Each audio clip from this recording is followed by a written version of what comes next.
Assalamualaikum warahmatullahi wabarakatuh.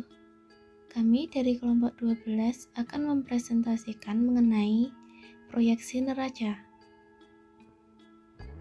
Anggota kelompok kami yang pertama, Evalina Khairun Nadiroh dengan NIM akhir 101. Yang kedua, Elivia Andresantika dengan NIM akhir 102. Yang ketiga, Trianing Pratiwi dengan NIM akhir 115. Dan yang terakhir, Reka Indriani dengan NIM akhir 132. Yang pertama, kami akan membahas mengenai pengertian proyeksi neraca. Proyeksi neraca merupakan prediksi jumlah dan rincian kekayaan yang akan dimiliki perusahaan beserta seluruh kewajibannya baik kepada kreditur maupun kepada pemegang saham pada suatu periode tertentu di masa mendatang. Neraca memiliki bagian-bagian yang seimbang. Sisi kiri memuat aktiva yang mencerminkan sumber daya yang dimiliki perusahaan, sedangkan sisi kanan memuat kewajiban dan ekuitas pemilik yang mencerminkan klaim terhadap sumber daya yang dimiliki perusahaan. Neraca biasanya disusun pada periode tertentu, misalnya 1 tahun. Neraca juga merupakan laporan yang menunjukkan total aktiva dengan total kewajiban ditambah dengan ekuitas pemilik. Neraca terdiri dari 3 unsur, yaitu aset, liabilitas, dan ekuitas. Yang kedua, penyusunan proyeksi neraca. Yang pertama, untuk menyusun proyeksi neraca, metode yang paling mudah adalah menggunakan persamaan akuntansi dasar, yaitu aktiva sama dengan hutang ditambah modal. Yang kedua, penyusunan neraca dimulai dari yang paling liquid atau lancar, yaitu mulai dari aktiva lancar, aktiva tetap, dan aktiva lainnya. Komponen yang terkandung dalam aktiva lancar seperti kas, piutang, persediaan, dan sebagainya. Kemudian aktiva tetap dibagi dua, yaitu aktiva tidak berwujud dan aktiva berwujud. Komponen dalam aktiva berwujud seperti tanah, bangunan, mesin, dan lainnya. Sedangkan dalam aktiva tidak berwujud seperti hak paten, goodwill, dan lainnya. Selanjutnya, posisi yang paling bawah diisi oleh aktiva lainnya. Artinya tidak tergolong aktiva lancar maupun aktiva tetap. Yang ketiga, di sebelah sisi kiri neraca berisi kewajiban atau utang dan modal perusahaan. Komponennya dimulai dari utang jangka pendek, artinya utang memiliki jangka waktu tidak lebih dari 1 tahun. Kemudian utang jangka panjang, yang artinya utang memiliki jangka waktu lebih dari 1 tahun. Posisi terakhir di sisi kiri neraca adalah modal. Komponen modal terdiri dari modal setor, laba ditahan, cadangan laba, dan lain sebagainya. Setiap elemen neraca, baik di sisi aktiva maupun pasiva, dipengaruhi secara langsung oleh anggaran parsial yang lain atau oleh kondisi yang lain. Berikut adalah faktor-faktor yang mempengaruhi elemen-elemen di dalam neraca adalah sebagai berikut. Yang pertama, kas, yaitu saldo awal kas pada suatu periode ditambah dengan penerimaan kas dan dikurangi dengan pengeluaran kas pada suatu periode. Yang kedua, piutang usaha, yaitu saldo awal piutang usaha ditambah dengan penjualan kredit pada suatu periode dikurangi dengan penerimaan piutang usaha. Yang ketiga, persediaan adalah persediaan aman atau safety stock. Yang keempat, perlengkapan, yaitu jumlah transaksi pembelian dan pemakaian perlengkapan pada suatu periode tertentu. Yang kelima adalah aktiva tetap, yaitu nilai aktiva tetap pada awal suatu periode ditambah dengan rencana pembelian aktiva tetap baru, yaitu investasi, dikurangi dengan nilai aktiva tetap yang dijual pada suatu periode.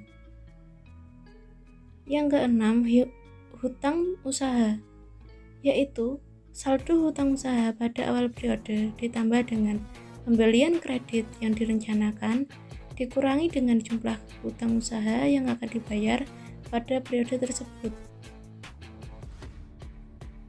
Yang ketujuh adalah hutang bank, yaitu saldo hutang bank pada awal periode ditambah dengan jumlah kredit baru yang akan diterima dari bank dikurangi dengan hutang bank yang akan jatuh tempo dan dibayar pada periode tersebut. Yang kedelapan adalah obligasi, yaitu saldo hutang obligasi pada awal periode ditambah dengan jumlah obligasi baru yang akan diterbitkan pada periode ini dikurangi dengan obligasi yang akan jatuh tempo dan dibayar pada periode tersebut. Yang kesembilan yaitu modal saham, adalah jumlah lembar saham yang beredar pada awal periode ditambah dengan jumlah lembar saham baru yang akan diterbitkan dikalikan dengan nilai nominalnya. Yang ke-10 adalah laba ditahan, yaitu saldo laba ditahan pada awal periode ditambah dengan laba usaha yang dianggarkan dikurangi dengan jumlah dividen yang direncanakan akan dibagikan kepada periode tersebut. Materi yang terakhir yaitu contoh proyeksi neraca. Berkaitan dengan proses penyusunan proyeksi neraca perusahaan untuk akhir tahun 2009, tim penyusun anggaran perusahaan mengumpulkan berbagai data sebagai berikut. Di sini ada tabel neraca per 31 Desember 2008. Kasnya diketahui 1.625 juta, piutang usahanya 550 juta,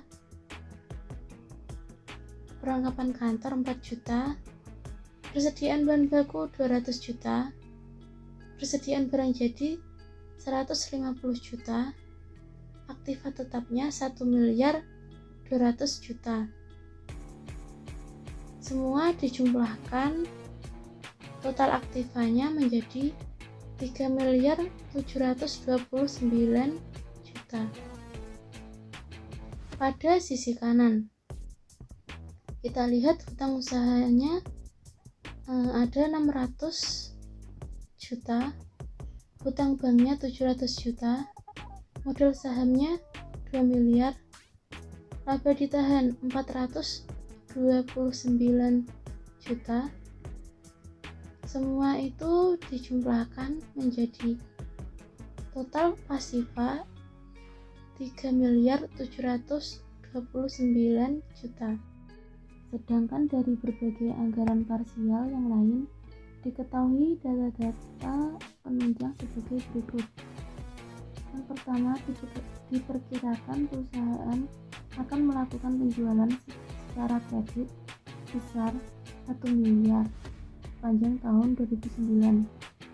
Yang kedua, sedangkan jumlah piutang yang akan diterima sepanjang tahun 2009 diperkirakan sebesar 700 juta. Yang ketiga, perusahaan merencanakan pembelian perlengkapan kantor pada tahun 2009 adalah sebesar 40 juta. Yang keempat, diperkirakan perlengkapan kantor yang akan digunakan sepanjang tahun 2009 adalah sebesar 36 juta. Yang kelima, berkaitan dengan aktiva tetap perusahaan, direncanakan 4 unit kendaraan perusahaan akan dijual dengan harga taksiran sebesar 75 juta per unit. Yang ke-6, pada tahun 2009, perusahaan merencanakan membeli 5 unit kendaraan baru seharga 150 juta. Perusahaan merencanakan membeli 10 unit komputer baru seharga 6 juta per unit dan 10 unit printer baru seharga 1.500.000 rupiah per unit. Perusahaan juga merencanakan membeli 10 set meja tulis dan kursi dengan taksiran harga sebesar 2 juta per set. Di samping itu, dari seluruh pembelian aktiva tetap yang direncanakan, sebanyak 400 juta direncanakan akan dibayar pada tahun 2009. Yang ketujuh, perusahaan merencanakan melakukan pembelian bahan baku secara kredit di sepanjang tahun 2009 sebesar 800 juta. Yang kedelapan, sementara itu hutang usaha yang direncanakan akan dibayar di tahun 2009 adalah sebesar 550 juta. Yang kesembilan, perusahaan merencanakan membayar hutang bank sebesar 200 juta pada tahun 2009. Pada tahun yang sama, perusahaan tidak merencanakan untuk menambah hutang bank. Yang ke-10, perusahaan merencanakan akan membagikan dividen sebesar 350 juta pada tahun 2009. Yang ke-11, biaya produksi yang dikeluarkan sepanjang tahun 2009 adalah sebagai berikut. Yang pertama, biaya pemakaian bahan baku sebesar 300 juta. Biaya tenaga kerja langsung sebesar 80 juta. Dan biaya overhead pabrik sebesar 170 juta. Yang ke-12, dari seluruh biaya overhead pabrik tersebut diperkirakan sebesar 25 juta merupakan biaya depresiasi aktiva tetap. Yang ke-13, biaya operasional yang dikeluarkan sepanjang tahun 2009 adalah sebagai berikut. Biaya pemasaran sebesar 300 juta, biaya administrasi dan umum sebesar 80 juta. Dari seluruh biaya operasional tersebut diperkirakan sebesar 20 juta merupakan biaya depresiasi aktiva tetap. Dari jumlah penjualan sepanjang tahun 2009 tersebut diperkirakan harga pokok penjualannya sebesar 600 juta. Berikut ini adalah kertas kerja proyeksi neraca 2009. Angka awalnya kita menggunakan nilai pada komponen neraca 2008 tadi, lalu diolah menggunakan berbagai anggaran parsial yang telah diketahui tadi. Kita mulai pada transaksi penjualan kredit. Ini akan menambah rekening piutang usaha dan menambah rekening laba ditahan sebesar 1 miliar. Yang kedua, transaksi penerimaan piutang. Ini akan menambah rekening kas dan mengurangi rekening piutang usaha sebesar 700 juta. Lalu yang ketiga, transaksi pembelian peralatan kantor. Ini akan menambah rekening peralatan kantor dan mengurangi rekening kas sebesar 40 juta. Selanjutnya, transaksi pemakaian peralatan kantor. Ini akan mengurangi rekening peralatan kantor dan mengurangi rekening laba ditahan sebesar 36 juta. Selanjutnya, transaksi penjualan kendaraan. Ini akan menambah rekening kas dan mengurangi rekening aktiva tetap sebesar 300 juta. Selanjutnya, transaksi pembelian kendaraan sebesar 845 juta, di mana sebanyak 445 juta akan dibayar tunai dan sisanya akan dibayar secara kredit. Akan menambah rekening aktiva tetap sebesar 845 juta dan mengurangi rekening kas sebesar 445 juta,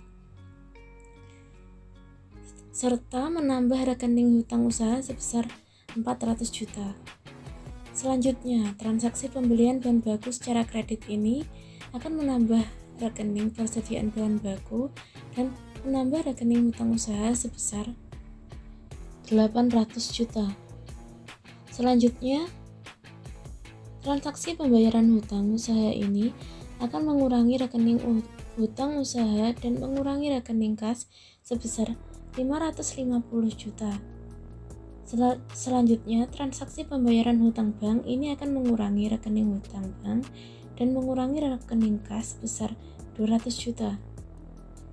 Selanjutnya, transaksi pembagian dividen ini ini akan mengurangi rekening kas dan mengurangi rekening laba ditahan sebesar 350 juta. Selanjutnya, transaksi pencatatan biaya produksi sebesar 550 juta ini akan menambah rekening persediaan barang jadi sebesar 550 juta dan mengurangi rekening kas sebesar 225 juta. Selanjutnya mengurangi rekening persediaan bahan baku sebesar 300 juta dan mengurangi rekening aktiva tetap atau depresiasi sebesar 25 juta. Lalu, transaksi pencatatan biaya operasi sebesar 380 juta ini akan mengurangi rekening kas sebesar 360 juta dan mengurangi rekening kas sebesar 225 juta dan mengurangi rekening aktiva tetap atau depresiasi sebesar 20 juta serta mengurangi rekening laba ditahan sebesar 380 juta. Selanjutnya, transaksi pencatatan harga pokok penjualan sebesar 600 juta ini akan mengurangi rekening persediaan barang jadi sebesar 600 juta dan mengurangi rekening laba ditahan sebesar 600 juta. Setelah ada tambahan dan pengurangan dari berbagai anggaran parsial tadi, maka dapat diperoleh angka-angka sebagai berikut. Proyeksi neraca per 31 Desember 2009. Kasnya 455 juta, piutang usahanya 850 juta, perlengkapan kantor 8 juta, persediaan bahan baku 700 juta, persediaan barang jadi 100 juta, aktiva tetap 1.700.000.000 juta, dan semua itu dijumlahkan dan diperoleh total aktiva 3.813.000.000 juta.